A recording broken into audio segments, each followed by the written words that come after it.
नमस्कार, आप देख रहे हैं इंडिया बोल रहा है। मैं हूं आपके साथ विवेक शांडिल्य। आज के शो की शुरुआत कर रहे हैं एक ऐसी तस्वीर के साथ जो पूरी दुनिया में इस वक्त चर्चा का विषय है और सबसे ज्यादा ट्रेंडिंग खबरों में से एक है। तस्वीर देखिए आप, यह है अमेरिकी विमान जिसमें CIA चीफ पहुंचे थे मॉस्को, क्रेमलिन, और वहां पर पुतिन के गढ़ में जाकर CIA चीफ आखिर किस प्लानिंग पर बात करने गए थे।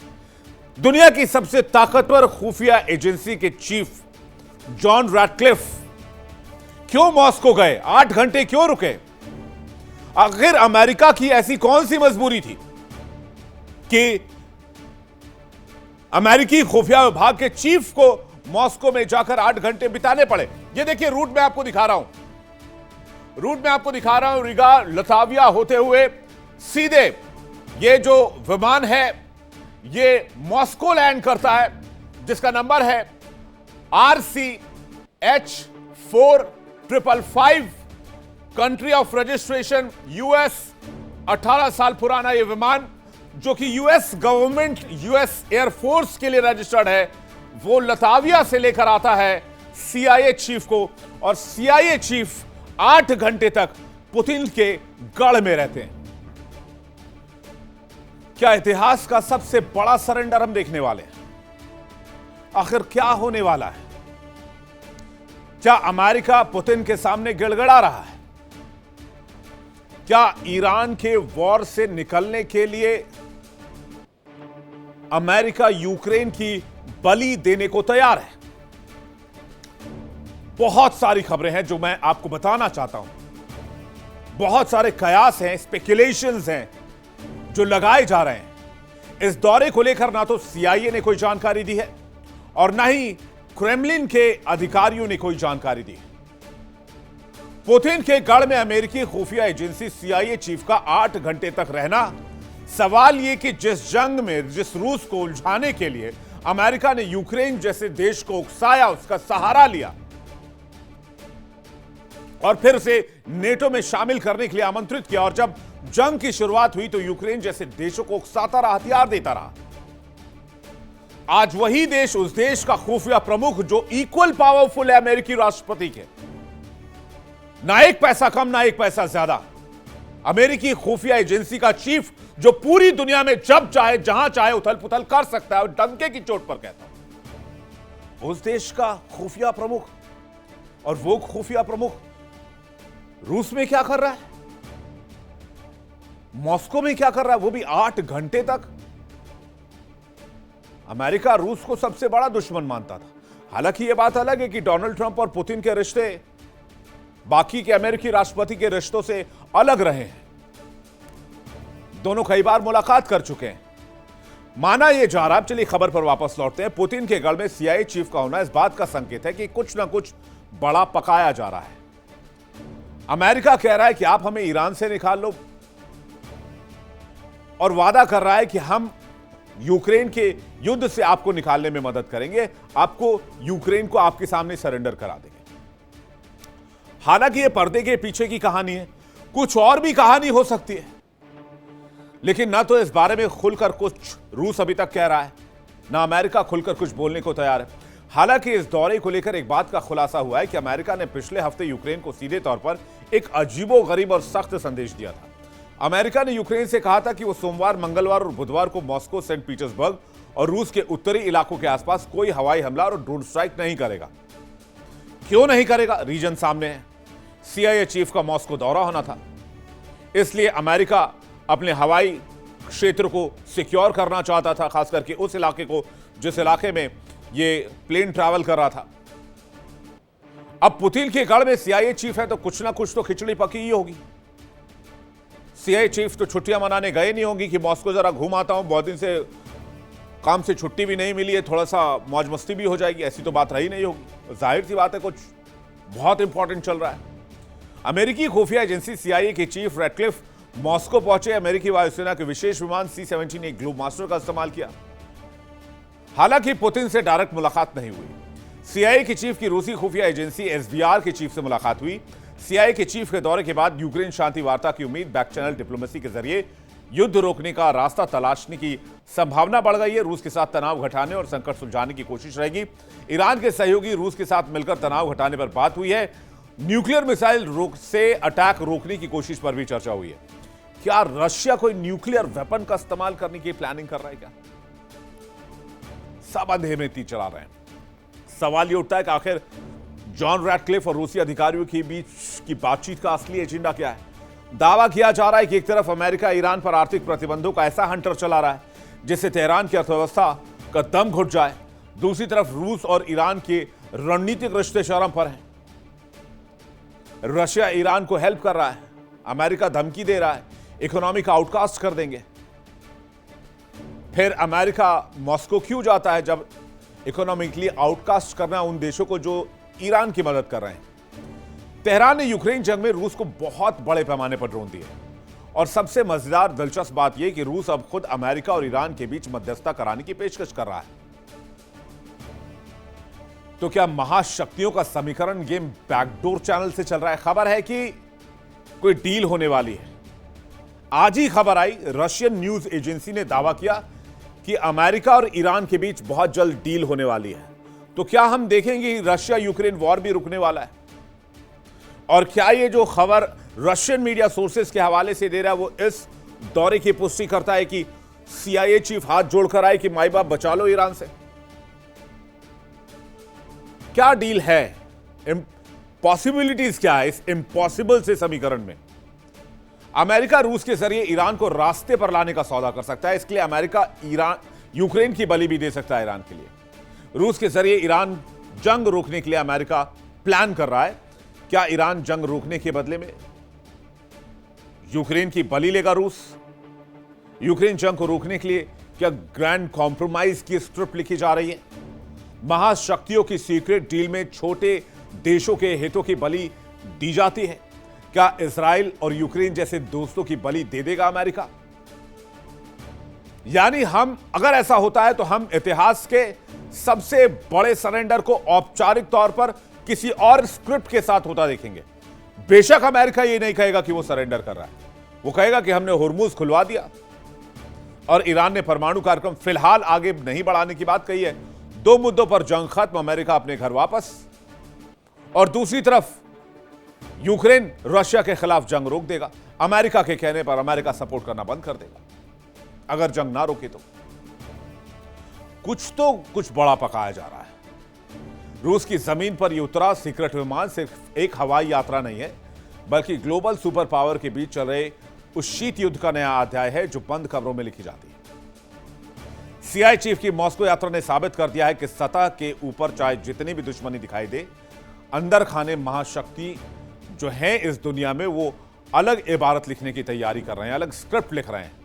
ईरान का संकट हो, यूक्रेन की तबाही हो, वैश्विक बाजार हो, तेल का खेल हो, ताइवान संकट हो, इस गुप्त बैठक के नतीजे बहुत जल्द दुनिया के सामने आ सकते हैं। और इन सब के बीच एक और खबर बताई जा रही है। दावा किया जा रहा है कि पुतिन ने महातबाही का बटन ऑन कर दिया था और इसी वजह से सीआईए चीफ भागते और हांफते हुए रशिया पहुंचे। मैं आपको बार बार कह रहा हूं कि स्पेकुलेशन का मार्केट बहुत गर्म है। शायद ही कोई ठोस तरीके से कह पाए कि इस यात्रा का ओरिजिनल मकसद क्या है, या फिर कभी फ्यूचर में शायद पता भी ना चले। या यह भी हो सकता है कि आने वाले 1-2 दिनों में, जैसे रशियन मीडिया लगातार ये दावा कर रहा है कि ईरान और अमेरिका के बीच डील हो चुकी है, तो वो डील क्या पुतिन करवा रहे हैं? खबर आई कि यूक्रेन के लगातार हमले से पुतिन का गुस्सा 7वें आसमान पर है। पुतिन का ऐलान था सिर्फ यूक्रेन नहीं, सपोर्ट करने वालों से भी इसका बदला लेंगे। यह खुफिया इंटेल रिपोर्ट अमेरिका पहुंची तो सीआईए चीफ को फौरन मॉस्को भेजा गया। मीडिया के मुताबिक नेटो देशों के साथ बहुत भयानक कुछ होने वाला था। गुस्से में रूस नेटो देशों पर हमले की प्लानिंग कर रहा था। सीआईए चीफ पुतिन के पास ट्रंप का चेतावनी भरा मैसेज लेकर पहुंचे थे, यह भी हो सकता है। लेकिन क्या डिप्लोमेसी की जगह चेतावनी काम आती है? रूस को अमेरिका का क्लियर मैसेज था कि हमला खतरनाक हो सकता है। इस तरह के हमले से रशिया को बचना चाहिए। जबकि चीन भी ऐसी हिदायत पहले पुतिन को दे चुका है। चीन ने कहा था कि रूस अगर इस तरह की कोई न्यूक हमले की प्लानिंग कर रहा है तो उसे शायद इस बारे में दोबारा विचार करना चाहिए। जाहिर है रूस नेटो देश और यूरोपीय देशों पर अटैक को लेकर भी यह मीटिंग हो सकती है कि रशिया के पास और भी विकल्प हैं। फिलहाल नेटो कमजोर भी है। अमेरिका भी कमजोर है। पुतिन जानते हैं आज का नेटो बटा हुआ है, डिफेंस के मामले में अंदर से कमजोर है। पुतिन चाहते हैं कि अमेरिका मिडिल ईस्ट में उलझा रहे, और यह सब कुछ इस तरीके से एक दूसरे से उलझ चुका है कि कुल मिलाकर ऐसा लग रहा है कि या तो रूस की कोई बड़ी प्लानिंग रही होगी किसी बड़े हमले की, या फिर ईरान के हमलों से परेशान होकर अमेरिका पुतिन की हेल्प के लिए अपने CIA चीफ को मॉस्को भेजने पर मजबूर हुआ है। बातचीत करने के लिए मेहमानों का एक बड़ा पैनल हमारे साथ मौजूद है। लेफ्टिनेंट जनरल संजय कुलकर्णी हमारे साथ जुड़ रहे हैं, रक्षा विशेषज्ञ विंग कमांडर प्रफुल्ल बख्शी हमारे साथ जुड़ रहे हैं, रक्षा विशेषज्ञ डॉक्टर मोहम्मद अमीन हमारे साथ जुड़ रहे हैं, पूर्व राजनयिक रवि करकरा हमारे साथ जुड़ रहे हैं, जियोपॉलिटिकल एक्सपर्ट अमेरिका से लाइव संजीव श्रीवास्तव थोड़ी देर में हमारे साथ होंगे, विदेश मामलों के जानकार। आप सभी मेहमानों का बहुत स्वागत है। सबसे पहले मैं रवि जी आपसे सवाल लेना चाहूंगा, यूएस में CIA चीफ आखिर क्या करने गए हैं? यूएस में इस बारे में क्या खबर, या फिर यह पूरी तरीके से कॉन्फिडेंशियल है? देखिए विवेक जी, आपने बहुत ही आप सभी को प्रणाम। पहले आपने बहुत ही बढ़िया एनालिसिस की है और हमेशा आप बहुत बढ़िया एनालिसिस करते हैं।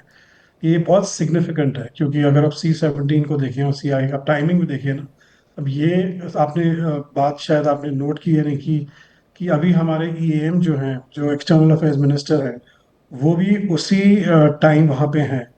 अब क्या उनके बीच में कोई बात हुई? देखिए ये इज नॉट, जो आपने बोला ना बिल्कुल सही बात है, क्योंकि पुतिन भी बहुत ज़्यादा परेशान हो चुका है यूक्रेन के साथ।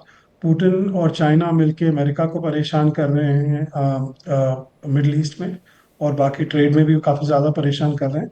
तो वो आई थिंक वो मोमेंट आ चुका है जहाँ पे पुतिन कह रहा है कि मैं इसको बिल्कुल तहस नहस करूंगा, बिकॉज वो काफ़ी मतलब अंदर की जो बात है वो कह रहा है कि I will just do it. दूसरी बात यह है कि ट्रम्प जो है वो खुद इतना ज़्यादा अंडर स्ट्रेस है कि उनको पता है कि मुझे कोई ना कोई विकल्प या कोई ना कोई सोल्यूशन चाहिए, नहीं तो मैं जो मिड टर्म का जो मेरा टाइम आ रहा है उसमें सब कुछ तहस नहस हो जाएगा। तो उसको बहुत ज़्यादा दिक्कत है।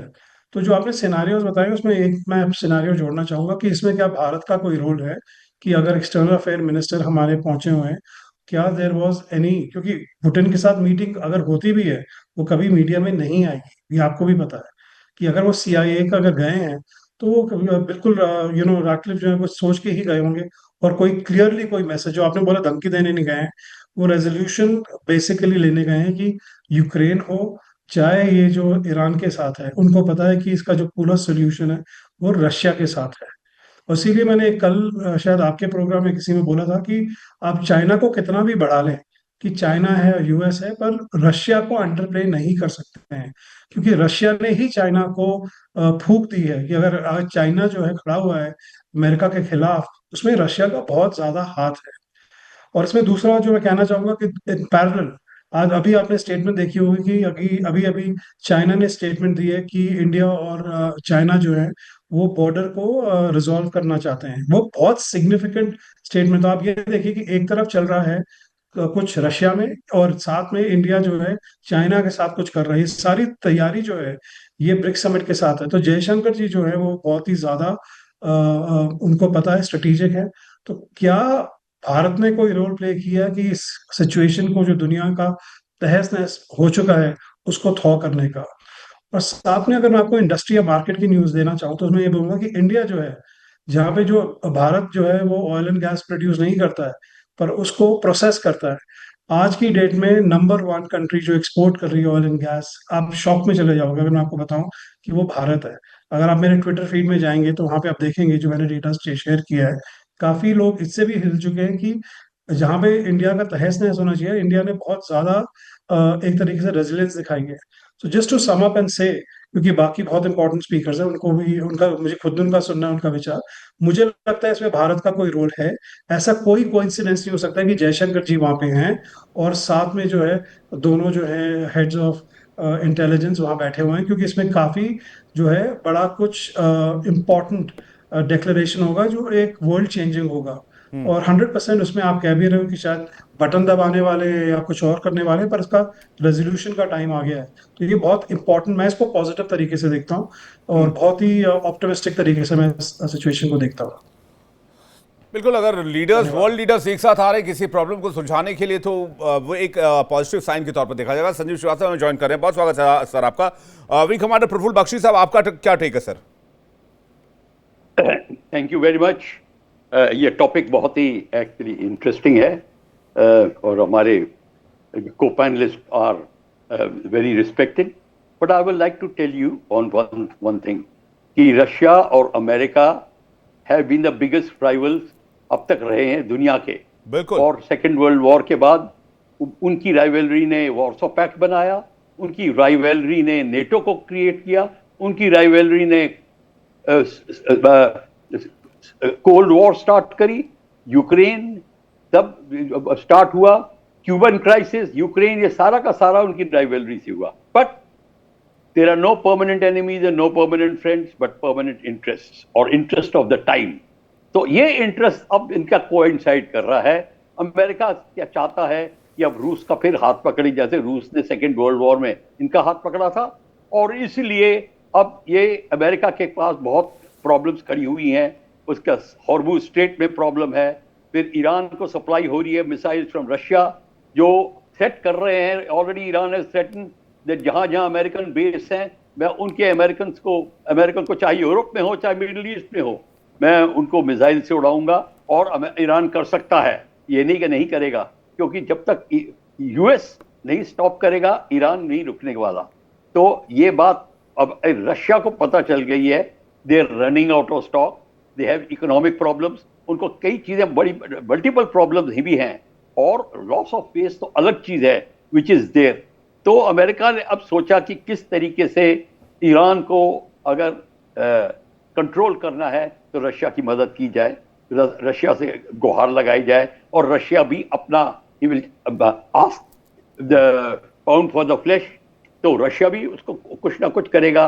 तो जब दो साइड से नेगोशिएशन होती है, दोनों देने को तैयार हैं अपनी अपनी रिक्वायरमेंट्स, तो फिर इसका मतलब है एज इफ हमारे ऑनर्ड स्पीकर बोल रहे थे, ये there is going to be a very very important world event, ये तो होने वाला है। पर क्वेश्चन ये है कि इसमें भारत का भी, हमारे भी इंटरेस्ट काफ़ी अलाइव है, क्योंकि भारत का ईरान के साथ बहुत सहयोग है, वो ये भी बात है। भारत ने कोई स्टेटमेंट नहीं दी है डायरेक्ट, ना यूक्रेन के लिए ना इधर, और ह्यूमैनिटेरियन एड्स में प्रिजनर ऑफ वॉर का एक्सचेंज की बात अमेरिका लाया है, उसमें इंडिया भाग ले सकता है। और सॉरी टू से यूनाइटेड नेशंस काफ़ी इस टाइम वीक पड़ चुका है, काफ़ी रिडेंडेंट है, बट कंट्रीज लाइक इंडिया, जिसने कि कई बार भाग लिया है ह्यूमैनिटेरियन एड्स में, उसको इन्वॉल्व किया जा सकता है। और Indian leadership is very very strong and has a very good voice in the world. तो इसको हमारे प्राइम मिनिस्टर को और हमारे एक्सटर्नल अफेयर्स मिनिस्टर्स जो हैं, वो बहुत they will go a long way in bringing negotiations together. तो ये भी होने वाला है। तो अब हम, but nobody can put the finger कि यही रीजन है क्यों मिल रहे हैं। एग्जैक्टली पिन पॉइंट एक्यूरेसी के साथ ये कहना भी मुश्किल है कि आखिर ये लीडर्स की मुलाकात, लेकिन सीआईए चीफ का मॉस्को विजिट करना is very important. CIA chief is equal powerful like US president. Kulkarni sir, आपका टेक क्या है? धन्यवाद विवेक, जय हिंद। जय हिंद सर। सीआईए चीफ पिछली बार नवंबर 2021 में गए थे, और उसके बाद ट्रंप के सेकेंड टर्म में ये एक बहुत हाई लेवल विजिट है। और अब जब एससीओ में मीटिंग है और ब्रिक्स की मीटिंग है, उसको देखते हुए किस प्रकार से डी डॉलराइजेशन और जिस प्रकार से शी जिनपिंग बिल्कुल मतलब लगे हुए हैं कि किस प्रकार से डी डॉलराइजेशन किया जाए। अब सवाल यह है कि अमेरिकन इकोनॉमी है तकरीबन जितनी 40 और ट्रिलियन डॉलर, उतना ही उनका डेट भी है। अगर डी डॉलराइजेशन होता है तो वो तो बिल्कुल ही चौटिक हो जाएगा यूएसए के लिए, वो नहीं चाहते हैं। तो BRIC currency has to be kept on, मतलब not even on the back burner, totally not to be even spoken about. तो ये जो है, जो चीजें और जो मैं कहूँगा जो मकसद है यूनाइटेड स्टेट्स का, ये कहीं ना कहीं रूस जो है चीन का एक पहले भी दुश्मन था। अब क्योंकि because of necessity two nations have got together, और वो नेसेसिटी जो है वो कहीं ना कहीं अमेरिका को उस मैं कहूँगा उस इम्पोर्टेंस नहीं मिल पा रही अमेरिका को। और हम कितना भी कह रहे हैं, ट्रम्प जो है एक मुखौटा है। डीप स्टेट जो है जिस प्रकार से काम करता है अमेरिका के अंदर, वो जानते हैं कि उनके प्रेसिडेंट की क्या स्ट्रॉन्ग पॉइंट्स हैं, क्या वीकनेसेस हैं, वो किस प्रकार से अपने प्रेसिडेंट को पूरे विश्व भर में दिखाना चाहेंगे, और वो अपना मकसद जो है वो देखते हैं। अब वो देख रहे हैं कि अमेरिका का जो एक वर्चस्व होना चाहिए था, जो बोलबाला होना चाहिए था, वो अब, क्योंकि उन्होंने शुरुआत की उथल पुथल की, और इस उथल पुथल पूरे विश्व भर में अब अमेरिका वो नहीं देख रहा। आप देख सकते हैं कि अमेरिकन जो मिलिट्री इक्विपमेंट है, उनकी मिलिट्री मशीनरी है, वो धीरे धीरे धीरे करके कम हो रही है। रूस ऑब्वियसली कम हो रहा है, उसकी भी मिलिट्री इक्विपमेंट के ऊपर असर पड़ रहा है। यूरोपियन यूनियन और कंप्लीट नेटो यूक्रेन को उस प्रकार से मदद नहीं दे पा रहा है, और अब रूस भी शाहिद मिसाइल ड्रोन का इस्तेमाल कर रहा है यूक्रेन के ऊपर। इस पूरे वातावरण में हम अब देखते हैं कि चीन ने अपना मिलिट्री इक्विपमेंट जो है वो संभाल के रखा है। मतलब आप समझ सकते हैं कि पूरे विश्व भर में अगर मिलिट्री का जो पावर है वो कम हो रहा है, लेकिन चीन का दबदबा वैसे का वैसा है। चीन की मैन्युफैक्चरिंग बहुत जबरदस्त चल रही है, चीन का मार्केट जबरदस्त खेच रहा है। हम चाहे कहें 4% ग्रोथ रेट हो, 5% ग्रोथ रेट हो, भारत का सबसे ज्यादा है, वो सब ठीक है। लेकिन आज की तारीख में चीन का बोलबाला है, और चीन भी चाहता है कि कहीं ना कहीं उसके संबंध है। तो चीन हर हमेशा हर कोई पूरे विश्व भर में जानते हैं कि चीन एक ऐसा देश है जिसके साथ संबंध बढ़ाना भी एक कठिन होता है, और नहीं करने में भी कठिनाई आती है। तो ये एक लेकिन एक चीज जी, एक चीज मैं समझ नहीं पा रहा हूं सर, कि ठीक है डिप्लोमेसी की बात है अमीन साहब, लेकिन डिप्लोमेसी के लिए तो पॉलिटिशियंस हैं ना, आपके वाइस प्रेसिडेंट हैं, आपके विदेश मंत्री हैं, फॉरेन मिनिस्टर हैं, मार्को रूबियो, जेडी वांस आपके वाइस प्रेसिडेंट हैं। इसके अलावा आपके पास एक लंबी चौड़ी फहरिस्त है। फिर खुफिया एजेंसी के व्यक्ति को इस तरह से विदेश दौरा कराना, किसी दूसरे देश में भेजना, इसके पीछे का मकसद क्या हो सकता है? एज अ डिप्लोमेट आपका टेक क्या है? देखिए, आप इस बात को मानेंगे कि अमेरिका को जो है अननेसेसरी अपने इंटरेस्ट में इजराइल के प्राइम मिनिस्टर नेतन्याहू ने फंसा दिया, और वो इस बुरी तरीके से फंसाया है कि वो ना तो पीछे जा सकते हैं ना आगे जा सकते हैं। बार बार देखिए कितने स्टेटमेंट बदले उन्होंने, और कितना नहीं स्ट्राइक किया उन्होंने। लेकिन चूंकि ईरान के अंदर इतना बड़ा एरिया है और पहाड़ हैं, उन पहाड़ों के अंदर में इनके बम जाते रहे, B2 बम्बर वहाँ पर बरसाते रहे, लेकिन उसे हल कुछ नहीं निकला। आप देखिएगा कि जो इस वक्त CIA चीफ जॉन रेडक्लिफ की जो विजिट है, वो ये दर्शाती है, इस बात को क्लियर करती है कि रशिया के जो रिलेशन है पुतिन के और ट्रम्प के, इसमें दो राय नहीं है। उनके अपने बिजनेस इंटरेस्ट भी हैं, और बिजनेस डील की वजह से इन पे एक आरोप भी लगा था, याद होगा आपको, ट्रम्प के ऊपर, कि रशिया ने इनकी मदद की इलेक्शन के टाइम में, जिसके लिए वहां पर इनको दोषी भी ठहराया गया एक तरीके से। आप ये समझिए कि ये आप देख रहे हैं 5 साल हो गए, रशिया और यूक्रेन की जंग है, वो रुकने का नाम नहीं ले रही, क्योंकि उसमें हवाबाजी जो है, या जो सप्लाई है, या कुछ उसको एड है, वो दी जा रही है अमेरिका की तरफ से। इधर आप देखेंगे कि इजराइल का भी बड़ी तबाही हुई है, उधर आप देखेंगे ईरान रुकने का नाम नहीं ले रहा। ईरान क्या कर रहा है, सारे खाड़ी देशों में जो इनके ठिकाने थे सबको तबाह कर दिया। आज पोजीशन ये हो गई कि ईरान को, ये पाकिस्तान को, और टर्की को, और सऊदी अरब को एक साथ मिलकर आना पड़ा, मक्का अकॉर्ड करना पड़ा। ये सब क्या दर्शाता है? ये सब चीजें ये शो करती हैं इस बात की कि इस वक्त दुनिया में बिल्कुल ग्लोबली इस तरीके से हालात बदल चुके हैं। इसलिए अब ये इस एरिया में देखिए, हमारे सेंट्रल एशिया में आप पाएंगे कि रशिया, चाइना और कोरिया, ये तीनों अपनी एक जगह हैं, और ये हिल के नहीं दे रहे। तो जो बैक सप्लाई हो रही है ईरान की, जो ईरान पीछे नहीं हट रहा है, उसके लिए बहुत बड़ा हाथ जो है रशिया का है। रशिया ने खुल के भी उसको सपोर्ट किया है। तो अब ये परेशानी फंस गई है ट्रम्प के सामने कि क्या करें।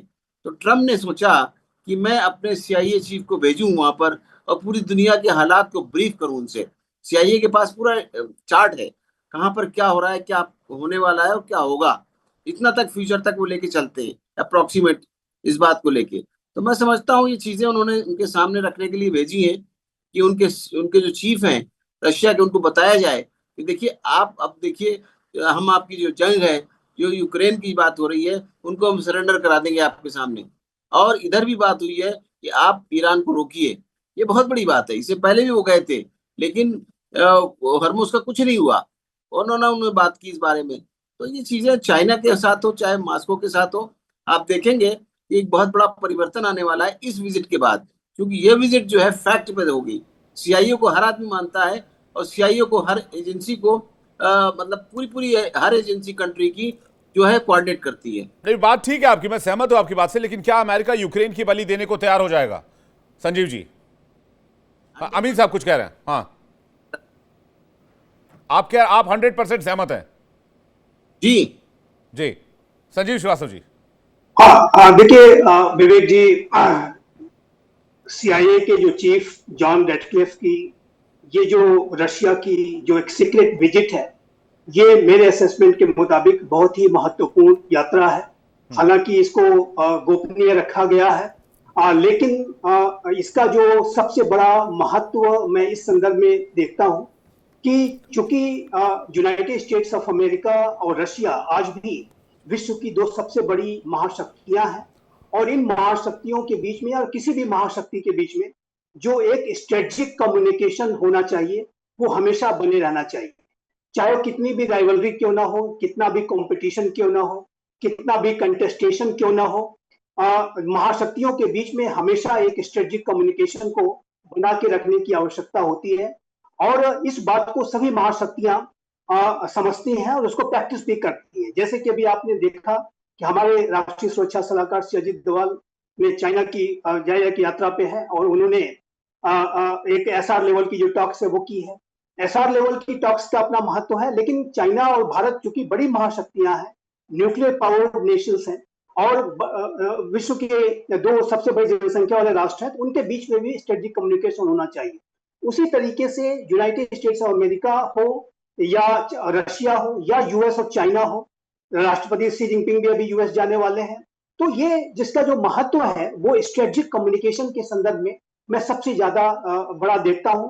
और इंटेलिजेंस एजेंसी के चीफ का, सीआईए जैसी इंटेलिजेंस एजेंसी के चीफ का मॉस्को जाना और भी कुछ संकेत करता है कि यूनाइटेड स्टेट्स ऑफ अमेरिका जो रशिया के साथ जो भी बेस्ट पॉसिबल डील या नेगोशिएशंस हो सकते हैं उसको करने की तरफ अब फिर से एक नए प्रयास वो कर रहा है।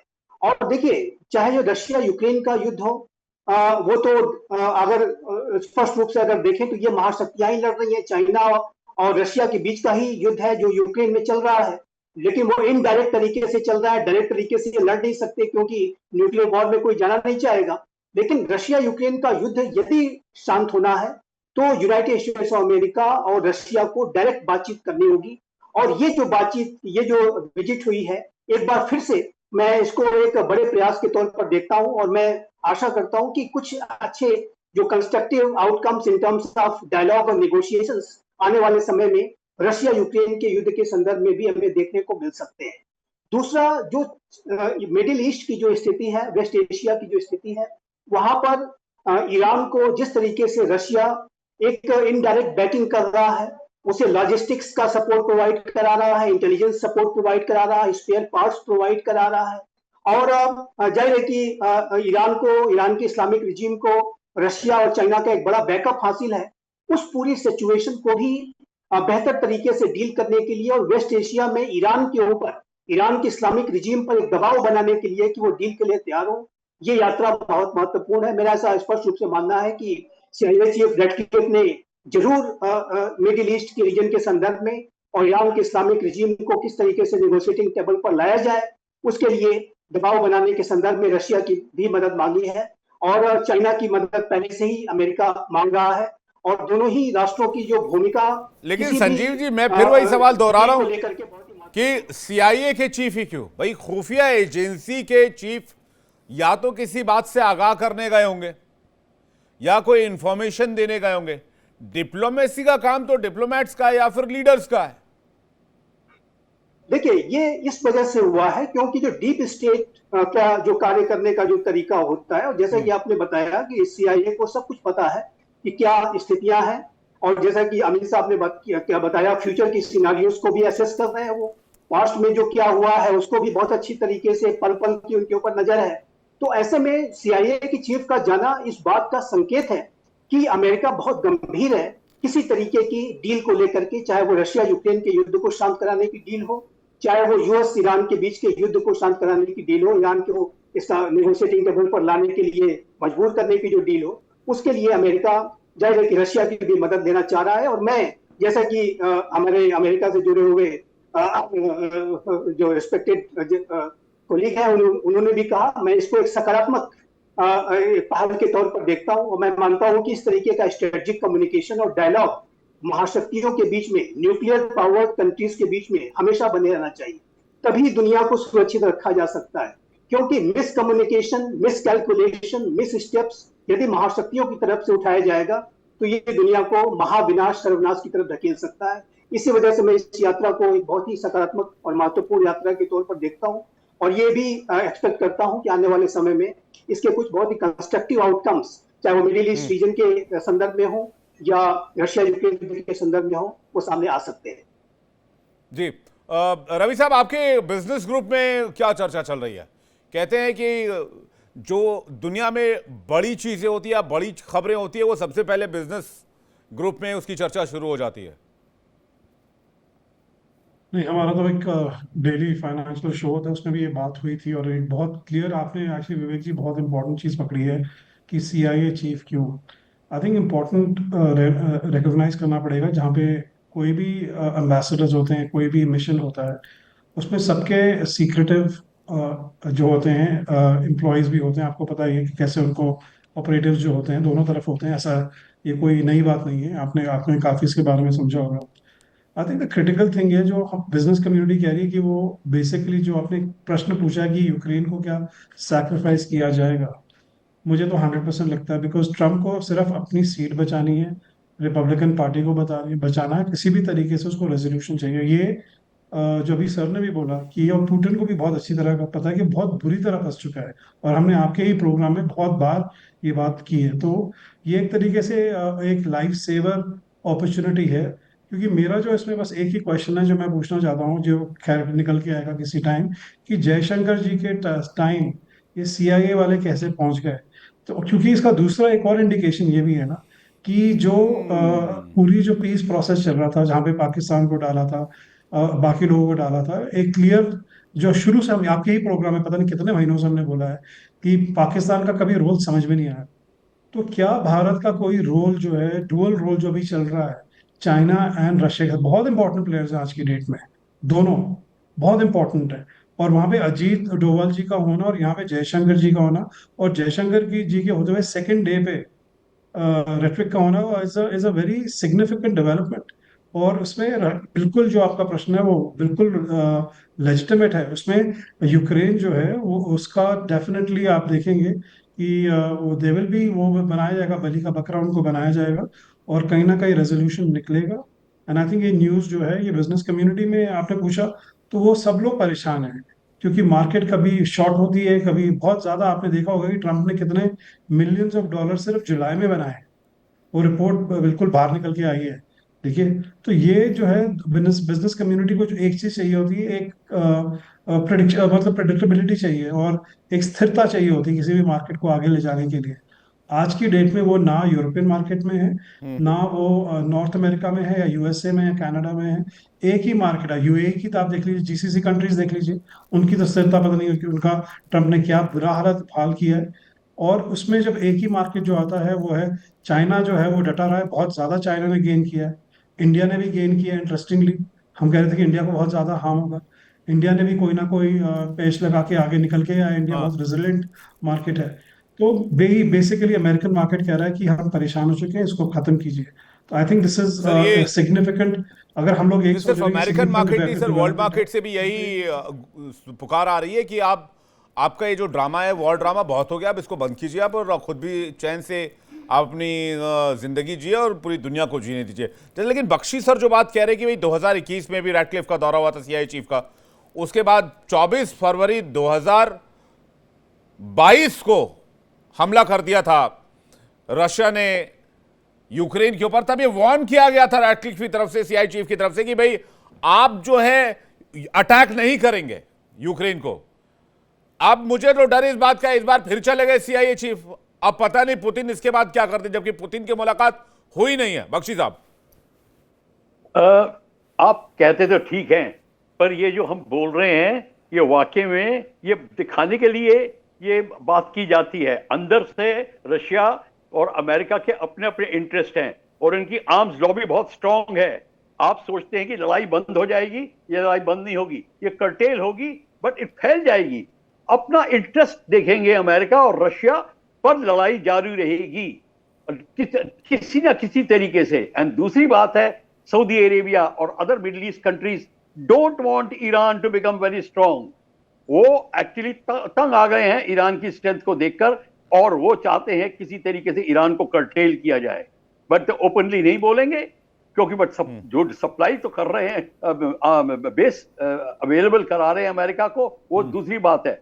आप देखेंगे कि इस समय बोथ अमेरिका वांट्स रशिया कि किसी तरीके से आप ईरान को कर्टेल करिए और उसकी आर्मामेंट सप्लाई और कैपेसिटी बंद करिए। पर इसमें चाइना को कैसे कंट्रोल करेंगे आप? चाइना बिल्कुल नहीं कंट्रोल में आएगा, और चाइना अपना इंटरेस्ट खासा देख रहा है, फ्रॉम इंडो पैसिफिक जोन से लेकर मिडिल ईस्ट तक, हर जगह चाइना अपना इंटरेस्ट देख रहा है और चाइना नहीं होने देगा। तो ये जो मीटिंग होने वाली है, you will be surprise, China will not like this meeting. और ये भारत का जो रोल है, वो मैं मानता हूं कि भारत का रोल होगा किसी ना किसी तरीके से, बिकॉज आप देखेंगे कि अगर लड़ाई एस्केलेट होती है तो भारत का इंटरेस्ट भी इसमें आएगा, और फिर चाइना का जो स्ट्रांग बनता जा रहा है, भारत डज नॉट वांट कि चाइना इतना स्ट्रांग हो जाए कि उसके फिर प्रॉब्लम खड़ी हो जाए। अब बाकी कंट्रीज के मैं बात नहीं करूंगा, बांग्लादेश, पाकिस्तान, ये क्या करेंगे, बट इंडिया का इंटरेस्ट इनमें है। तो दैट इज वाई किसी तरीके से ये स्पिल ओवर भारत के बॉर्डर में ना आए, इसलिए हमारे agencies and external affairs minister वो हैं वहां पे देखने के लिए। प्लस उनको और जो कहा जाएगा, they will not lose an opportunity to play the game at the world stage. तो ये बेसिकली हो सकता है। जी कुलकर्णी सर, आपको क्या लगता है? चीन एक competitor plus a threat to United States of America, इसमें कोई शक नहीं।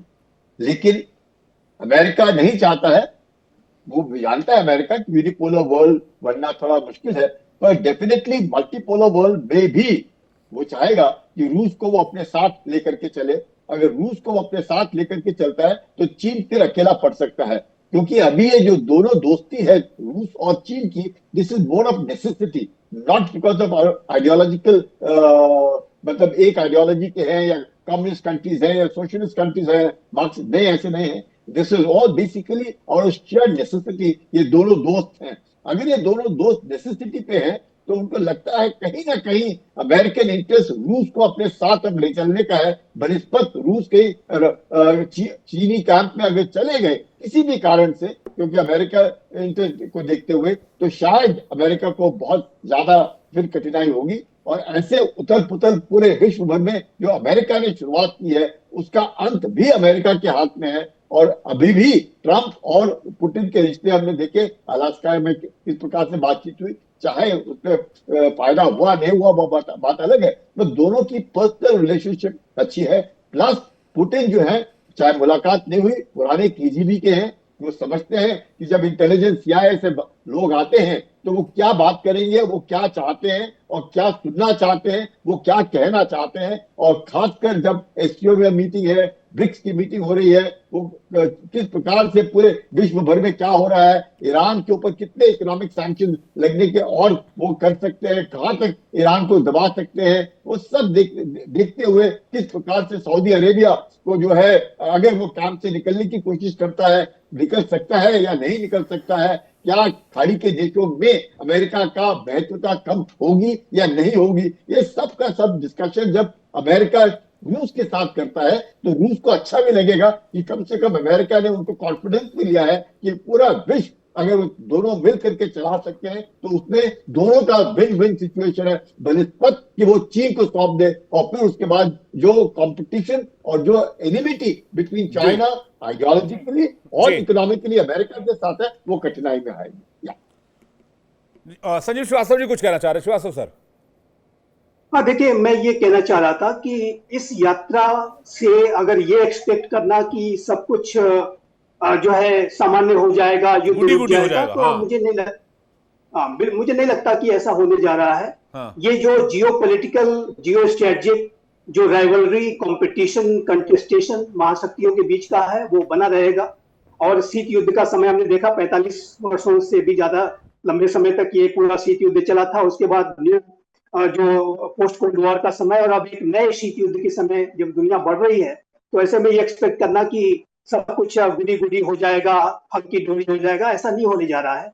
ये जो कंटेस्टेशन है वो बना रहेगा, लेकिन इस रिलेशनशिप को, मेजर पावर रिलेशनशिप को मैनेजमेंट करना, और एक ऐसे समय में कि जब न्यूक्लियर कंडीशन है, सभी महाशक्तियों के पास न सिर्फ न्यूक्लियर वेपन्स हैं बल्कि उसके डिलीवरी के सिस्टम्स मौजूद हैं, और हर तरीके से वो ट्राइड का जो सिस्टम है, और second strike, third strike, fourth strike, किसी भी स्थिति में ये जा सकते हैं। इतने ज्यादा इनके पास कैपेबिलिटीज हैं। तो ऐसे में पूरी दुनिया को यदि सर्वनाश से बचाना है, पूरे अस्तित्व को, धरती के अस्तित्व को बचाए रखना है, तो ऐसे में ये जो स्ट्रेटेजिक कम्युनिकेशन है महाशक्तियों के बीच में, वो बने रहना चाहिए। और ये जो कंटेस्टेशन, राइवलरी तो अपनी जगह चलती रहेगी, लेकिन अस्तित्व को बचाए के रखना ये सभी के लिए इम्पेरेटिव है। और मैं समझता हूँ, और ये बड़ा शुभ है और अच्छा है कि सभी जो वर्ल्ड लीडर्स हैं इस बात को समझते हैं। और इसी वजह से मैं मानता हूँ कि ये जो ये विजिट है रेडक्लिफ की, CIA के चीफ की, ये भी महत्वपूर्ण है। और आने वाले समय में राष्ट्रपति शी जिनपिंग यदि वहां पे यात्रा करते हैं US की, वो भी महत्वपूर्ण होगी। लेकिन देखिए, जहां तक भारत का प्रश्न है, मैं एक बात अवश्य कहना चाहता हूँ। भारत ने जब जब कभी भी ऐसी आवश्यकता पड़ी है कि हमें महाशक्तियों के बीच में कोई कम्युनिकेशन कराना है, तो हमने वो कराया है, पहले भी कराया है।